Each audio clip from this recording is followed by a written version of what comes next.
Assalamualaikum warahmatullahi taala wabarakatuh. Terima kasih Syah, dia memang suka puji-puji saya. Mana saya ada remaja sangat kan? Tak adalah remaja sangat. Dah nenek dan 3 cucu, mana boleh nak kata remaja kan? Tapi saya dengan amalan-amalan yang saya buat daripada waktu saya budak-budak dulu, masa 12 tahun. Masa 12 tahun dulu saya dah jaga saya kesihatan kerana saya duduk dengan arwah nenek saya, dia memang jaga kesihatan. Sehingga kini ada amalan-amalan tertentu yang hari ini kan saya nak kongsi. Dan bukan saja amalan-amalan tu, kalau orang dulu dia amalkan tapi dia tak tahu apa rahsia di sebaliknya kan. Tapi apabila saya dah belajar dan menjadi seorang doktor, barulah saya faham sebenarnya banyak rahsia-rahsia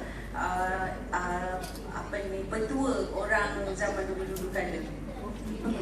Hari ini saya tengok ramai yang di dalam dewan ni memang semua cantik-cantik belaka. Rasa-rasanya mungkin anda semua ada yang lebih pandai daripada saya mungkin. Tapi hari ini kita berkongsi beberapa tips untuk menjaga kesihatan. Kerana untuk kita cantik, kita mesti sihat dulu. Kalau kita tak sihat, macam mana kita nak cantik, atau apakah ertinya kecantikan tu? Betul tak? Kalau kita ada muka cantik, lagi satu, kalau peribadi kita pun tak cantik, tak ada juga. Kerana kecantikan tu bermula daripada dalam. Daripada dalam itu barulah menunjukkan kepada luar. Maknanya kalau kita ni orang yang ikhlas, yang jujur, yang selalu membantu orang, jadi apabila manusia lain pun suka tengok pada kita, secara tak langsung kan Tuhan menganugerahkan kita kecantikan, sesuatu yang istimewa untuk dipandang oleh orang-orang lain. Okey. Saya ada sediakan ni sebenarnya, tapi hari ni saya tak sempat lagi nak photostat yang mungkin anda boleh bawa balik nanti. Tapi kita ada wakil kita di sini kan, nanti boleh dapat daripada. Pertama, saya nak tanya berapa ramai orang minum air putih pagi-pagi? Okey, bagus. Itu satu amalan yang terbaik. Bila kita bangun pagi saja, kita kena minum air putih. Kerana apa kita minum air putih, tahu tak? Tahu tak? Kenapa?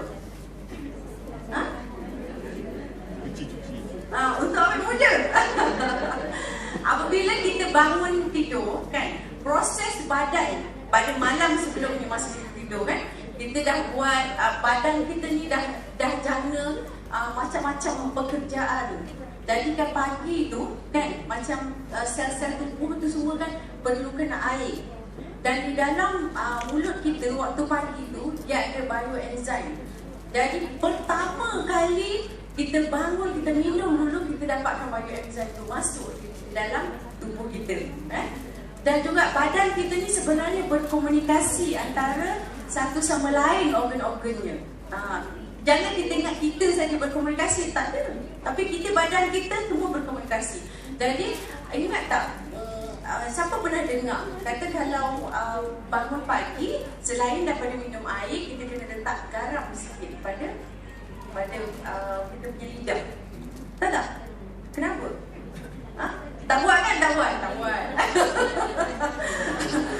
Tak apa.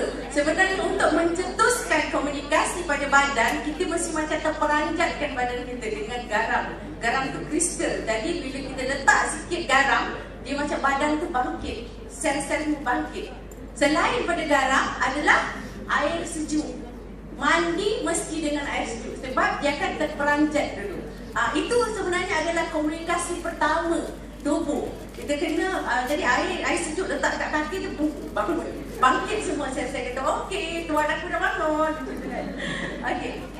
Jadi semua orang bila bangun pagi dia akan cuci muka semua. Tapi ada satu yang saya rasa jarang orang buat, iaitu dia scrub lidah dia. Ada tak orang yang scrub lidah? Scrub lidah ni penting. Scrub lidah ni penting. Jadi apa yang saya buat pagi-pagi, saya akan scrub lidah saya. Kerana bila kita scrub lidah tu, banyak bakteria-bakteria malam tadi yang semua dapat dikeluarkan. Kita dah scrub lidah kita, okey. Kemudian kalau siapa yang apa ni, yang bagus lah kan, sebenarnya kita berkumur-kumur dengan minyak kelapa. Sekejap saja, tak payah kita kumur-kumur lama. Dan minyak kelapa itu dalam perubatan Ayurvedik ini disebut mouthful.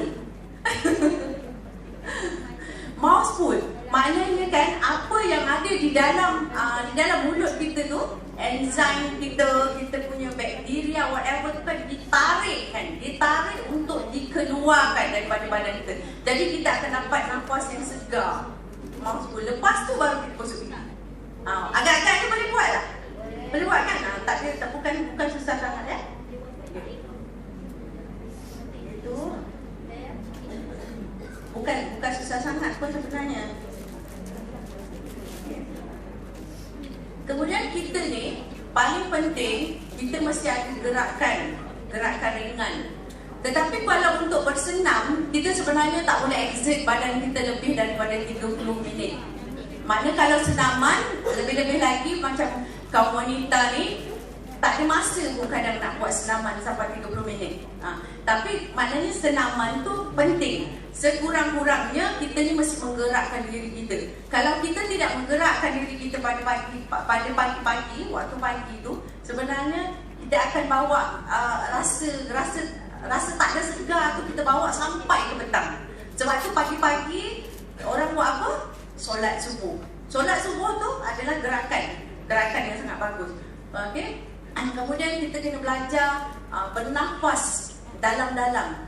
Kerana apabila kita bernafas dalam-dalam, oksigen tu dia akan menyeliputi ke semua sel-sel kita.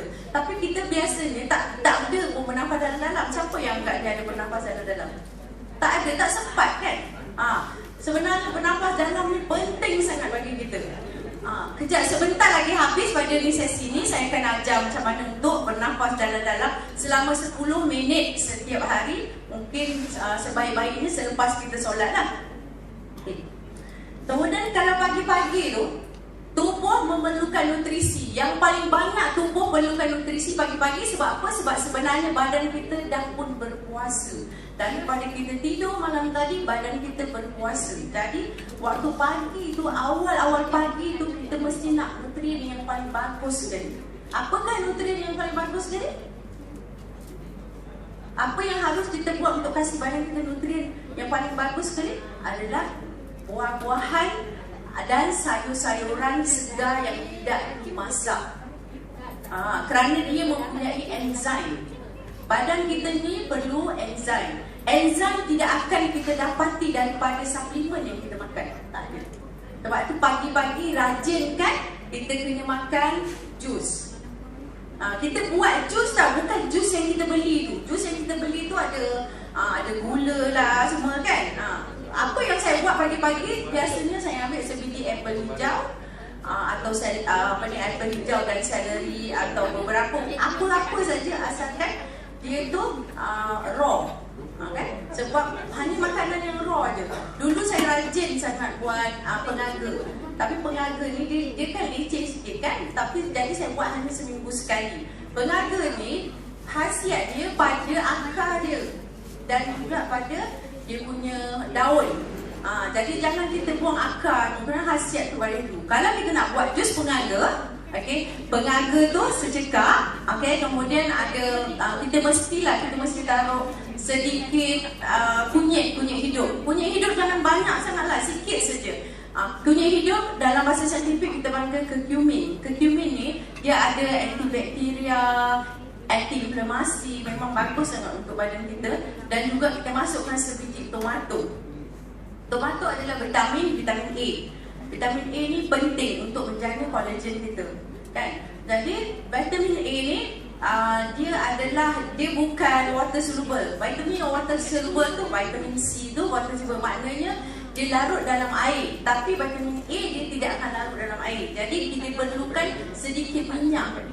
Jadi dalam tu kita letak sesudu minyak zaitun ataupun minyak kelapa dara, sikit saja.